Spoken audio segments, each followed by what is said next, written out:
శ్రీశైలం పుణ్యక్షేత్రంలో వైసీపీ ప్రచారం దుమారాన్ని రేపుతుంది. ఎన్నికల కోడ్ను సైతం ఉల్లంఘించిన స్థానిక ఎమ్మెల్యే శిల్ప దేవస్థానంలోనే ప్రచారానికి దిగారు. ఆయన అనుచరుడు మహిళా కార్యకర్తతో కలిసి ఏకంగా భక్తుల క్యూ లైన్లోనే జగన్ పాటకు చిందలు వేశారు.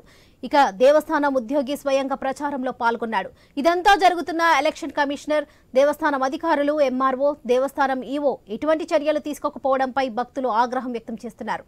ఇలా దేవస్థానంలో ఎన్నికల ప్రచారం చేయడం ఆగమ శాస్త్రం ప్రకారం అపచారం అంటున్న భక్తులు ఆగ్రహం వ్యక్తం చేస్తున్నారు. ఇక భక్తుల క్యూ లైన్లో ఎమ్మెల్యేలు అనుచరులు డాన్స్ వేసి వీడియోలు వైరల్ అవుతున్నాయి. ఇదే విషయంపై మా ప్రతినిధి కృష్ణ అందిస్తారు. కృష్ణ, చెప్పండి. జిల్లా శ్రీశైలం భ్రమరాంబ మల్లికార్జున స్వామి దేవస్థానంలో అపచారం చోటు చేసుకుంది.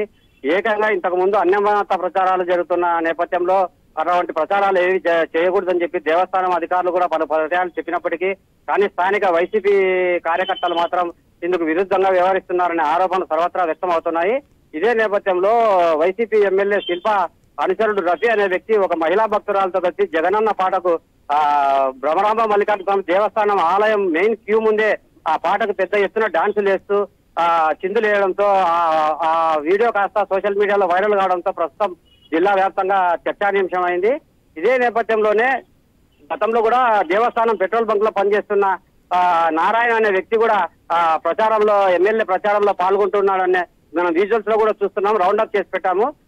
నారాయణ అనే వ్యక్తి కూడా వైసీపీ తరఫున ప్రచారం చేస్తున్న విషయాలు ఇత్యాది విషయాలన్నీ మొత్తం దేవస్థానం అధికారులకు ఫిర్యాదు చేసినప్పటికీ ఎలాంటి చర్యలు తీసుకోవాలనే ఆరోపణలు కూడా సర్వత్రా వ్యక్తం అవుతున్నాయి. Varalakshmi. Right Krishna, thank you.